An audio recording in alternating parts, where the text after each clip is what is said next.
Hello friends, કેમ છો? મજામાં? જય માતાજી, જય શ્રી કૃષ્ણ. તો આજે તો વરસાદ અમાર ત્યાં તો ફૂલ વરસાદ પડ્યો જ. બધું પાણી પાણી થઈ ગયું. વરસાદ મકાઈ રોપી છે તો પેલી સાઈડ તો અડધી ઉગી ગઈ છે, પણ આજે તો વરસાદ આવી ગયો એટલે તો સારું છે. તો બધે જ વરસાદ પડ્યો આજે તો અમે પણ આજે ભીનાઈ બી ગયા અને જયમિની તો ત્યાં ઊભી છે એ પણ ભીનાઈ ગઈ.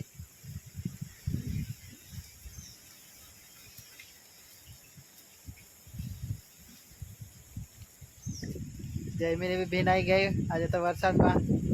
પવન બી બહુ લાગે એટલે ઠંડી પણ લાગતી હશે. લાગે છે, હા, ઠંડી લાગે.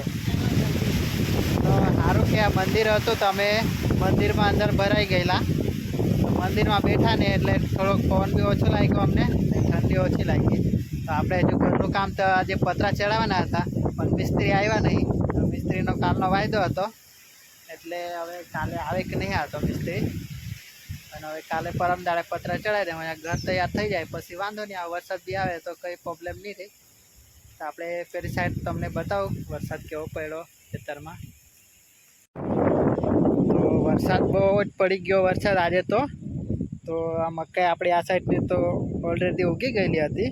તો આ સાઈડ આંગણનો ધરું ને પાણી થઈ ગયું, પાણી બધું ભરાઈ ગયું છે.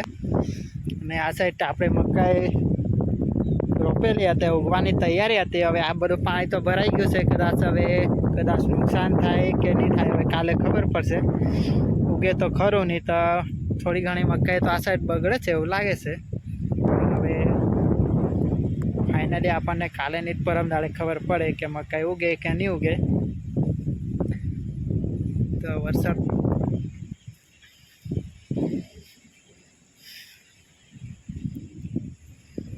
વરસાદ તો સારો પડ્યો છે આજે. બી લાગે છે એટલે હવે ઘરે જ નાહી જવું પડશે હવે, કે ભીનાઈ ગયેલા છે એટલે.